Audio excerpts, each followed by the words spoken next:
question. Va-t-on pouvoir encore manger du steak, de l'entrecôte, de la côtelette made in France dans quelques années?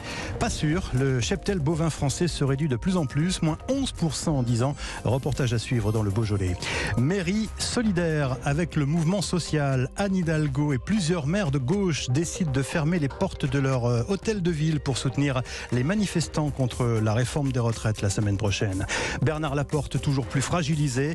Réunion du comité directeur de la Fédération française de rugby ce matin. L'ancien ministre pourrait bien en faire les frais. Et puis, pour les 40 ans de la disparition de Louis de Funès, nous vous poserons cette question ce matin. Pourquoi ces films font-ils encore rire les plus jeunes générations ?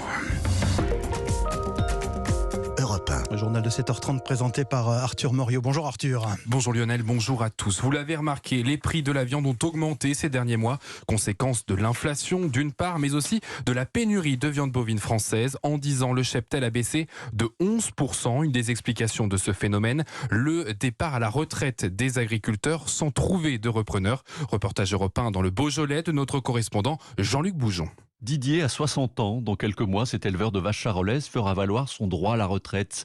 Problème, il n'a trouvé aucun repreneur pour sa ferme, ses 100 hectares de terre et son troupeau de 55 vaches allaitantes. Il avait bien une piste, mais elle s'est envolée. J'avais un petit jeune qui sortait des écoles, qui était un peu intéressé et il a préféré ne pas s'engager. Il préfère garder un statut de salariat parce qu'il a peur que ça le plombe vraiment pour débuter sa vie. Pas intéressée non plus, la fille de Didier a choisi, elle, de se lancer dans une petite culture de céréales.